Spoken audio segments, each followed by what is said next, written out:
Okay, so another thing I do is I have all my properties on a virtual tour, and again, like we said, more exposure, more pictures equals more money. Let me show you this. It's actually quite fun.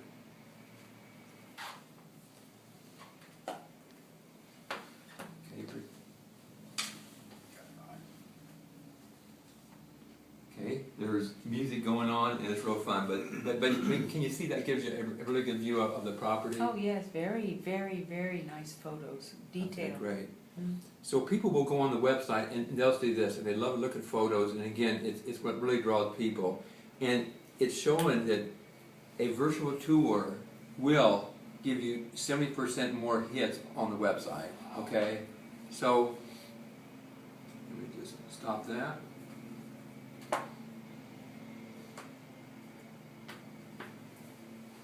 And on all my advertising, I have, you've seen these the QR tags, right? Yes. Okay, Pat, have you seen those? Oh yes. So everybody this is where everybody lives, and there's little, you know, all information. They can click on this, it goes to the website, it shows the virtual tour. I'll have this all my advertising, and on your sign, I'll have it on your sign so people can get on and see your property. Make sense? Yes. It's important to stay up with technology because that's how they operate now. Okay, great. Now, this I want to show you. This is what I consider my secret weapon, and I say that only with tongue in cheek because you could tell every agent in town this. You could put it on TV, you could put it on the web, you could put it on the radio, and only very, very few people actually do this. And what this is, Monday through Friday, 5 days a week from 8 to 11, I'm on the phone doing phone calls looking for buyers for my sellers. And this is actually a log, an example of what I do each day. Total dialing time, a little bit over 11 hours. Total calls dialed, over 1,800 calls dialed, and reached a little bit over 230 people. So I talk to 30 to 50 people each day looking for buyers for my sellers. No other agent is going to show you this. I promise. Do you know why? Because they're not going to take the time to do it. Because they're not going to do it. And I'm going to explain this a little bit more. As soon as I list your property, I'm going to get a list of 400 to 500 phone numbers of people in your area, in the Lakeside area. And I'm going to call them up. And I'm going to say, I'm going to call every one of them. I may not reach every one of them, but I'll call every one. I'll say, I just listed this great 3-bedroom, 2-bath in Lakeside on Almond. Do you know of anybody looking to buy or sell? Excuse me, do you know of anybody looking to buy property in your area? And I'll call them. I'll start stirring the pot, see if any of your neighbors know somebody who wants to buy a property. Make sense? Makes sense. So I'll call everybody in your area. I'll call all my current clients and say, do you know anybody looking to buy a property? I got a great 3-bedroom, 2-bath in Lakeside. I'll call all my past clients and my sphere of influence from being in the business for 25 years. And I'll say, I've got this new property in Lakeside, great starter home. Do you know of anybody, maybe friends, family, or children who are looking to buy a home? I'll send out an email to all my past clients. I'll call agents in the area, and I'll let every agent in the county know that the home is for sale. I even call expires and for sale by owners. By expires, I mean expired listings that didn't sell. Or for sale by owners who are selling property themselves. First question I ask them, I see you had your home on the market. Where are you going to move when the property sells? They'll go, well, we're looking for a small property under $300,000. I got the perfect property. I'll call anybody who is willing to talk about real estate. Does that make sense? Yes. And you think that would have an impact? Oh yes. Okay. Yeah. Well, here's what I know for sure. I don't know where your buyer will come from. I know there is a buyer for your property, but what I know is activity creates activity. And being on the phone, making contacts, as old-fashioned as it is, 100% of the time beats MLS, couple open houses, a sign, and waiting for somebody to show up. Okay? When an agent might tell you to get around this, or tell you as a substitute is, I'm a neighborhood specialist. I'll put you on TV. I don't know what, but it's all a justification of not being an active marketer. Okay? Okay. You guys, I've done a lot of talking. Do you guys have any questions as far as what I do in my philosophy on getting your home sold? Patty, do you have any questions? Well, I just had a question on how would you do open houses? Do you do them, or do you have an agent do them? Because I've been told by people that open houses do generate buyers coming, because they're in the area. The reason they'd be in the area is that they might want that area, and they sometimes drive around and look at open houses. Would we have an open house Well, shortly after it would be listed? can I tell you my not philosophy, can I tell you about open houses? Right, yes. Open houses are designed to create clients for the agent. So 1% of houses are sold by open houses, a very small percent. But you get a lot of people coming who then you can sell other houses to, okay? My job is not to get clients from your property. My job is to sell your property, okay? No, that's great answer. If it worked, I would do open houses every day. Okay. So do you have any other questions? No. Tony, how about you? Do you have any questions about what I do to sell homes, or? No, you've covered things very well. I don't have any questions. We're curious what we're gonna get for the house. Okay, I great. like your marketing plan a lot. Okay, great. Well, let's go into that. Let me just wrap this up and put this over here. And I sent you this by email, but I want to go over to it now. I want to go over it with you now.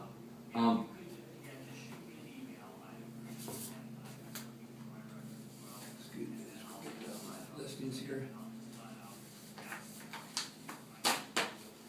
There are four. Here's your property right up here, and you can see the map right here, right? Mm-hmm. Okay, great. And here's a list of the properties I have. Let's go over one at a time. Here's on properties on Sapota Street, and this one is how many bedrooms is this? 2, Bathrooms? 1, Okay, great. And now this is, what does it say square feet? 1,055. So yours is a 3-bedroom, 2-bath, and it's 1,600 square feet. So yours is a more valuable property than this property. This one sold at $190,000. Now I know it wasn't as upgraded as yours, so yours is worth more than this property. Okay. Well, that's good news. Yeah. I mean, here's an example. Here's some pictures of the property. You can see it's a nice property, but you have a few more upgrades than this. Okay. Here's one on Cherry Road, just one street over. Have you ever seen this property? I've driven by it, but I haven't seen it. Okay. How many bedrooms, how many bathrooms? It's a 2-bedroom, 2-bath, and very small square foot. Yeah, what does it say there? 968. Okay, well yours is 500, and this sold for 185. So obviously yours is worth more. And Okay. that one has a swimming pool. Right, yes, it does have a pool. And you don't have a pool. Right. And there is some advantage to being in an area like this to have a pool. But again, it's a smaller house than yours, okay? Here's one on Almond, just 2 blocks down from you, and I know you've seen this house, right? Of course. Highly upgraded, how many bedrooms, how many baths? 3, 2. Okay, and tell me how many square feet? 1,700. Okay, yours is a little bit smaller, this is highly upgraded. I would say it's more upgraded than your property, okay? Okay, so it's a big spread, but this wasn't on the market, a big spread from the lower priced properties to this one at $320. Looking at these, this is probably your best comparable to yours, a little bit more upgraded, a bigger lot. This is 15,000 square feet, yours is 10,000 square feet. What would you say would be a good price to list your property at so we would get activity of people coming to look at your property? Tony, what do you think? Well, I think 290 or maybe 309. I'd like to see 300 or close to it. Okay, so somewhere between 290 and 309, what you're thinking. How about you, Patty? Well, I'd love to get that. You love to get, You're close to 300. okay, I got it as well. okay, So, But I don't know, after looking at this, it might be is that too high, George? 280, That's too I high. don't know. here's the thing is, what I suggest is we would list the property at $289,000.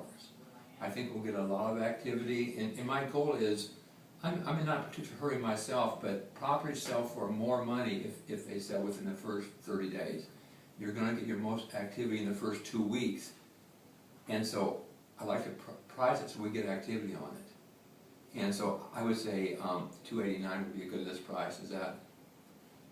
Well, we're hearing a lot about multiple offers because so many people are saying, the news is saying how there's not enough sellers out there, there's more buyers in the marketplace.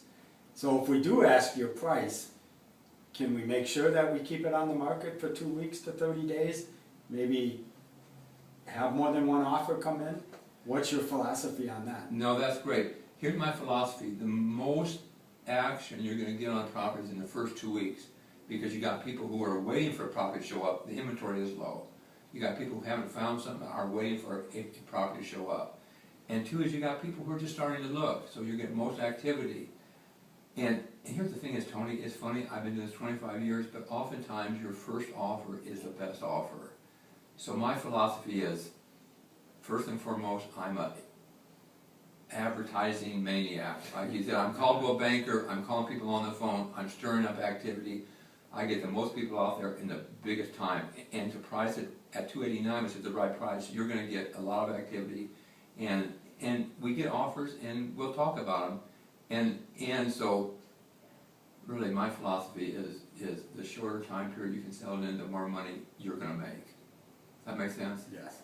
Okay, great. So the bottom line is put it on the market, expose it like crazy, get as many people in there, and then take the highest offer you get. Or if I wanna just move to LA and make the wife stay, you can ask a really high price and not have it sell. You can hit him now. So I think it's a great price myself. I think we'd be happy with 290. What do you think, honey? Yeah, I think it'd be good. 289. 289. I got it. So You think it would appraise it that? yeah. Oh, it'll appraise it that. Okay, great. So let's go ahead and sign the contract. You just need to sign right down here. Go ahead. And we'll put me to work. Great. Great. Tony. Okay, great. Well, listen, it's been a pleasure. I appreciate you taking time to talk to me. I can't get going fast enough, so I'm gonna depart. And just so you know too, I do get in touch with you at least once a week with an update on the market. I have it in here. I showed you this that you will get an update every week about what's going on, and I'll contact you more if it's necessary. And you have my phone number. You can call me anytime.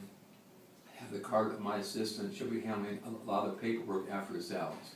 So just know that we will be in communication. Oh, great, thank you. Okay, great. Well, thank you guys. Thank you very much for coming.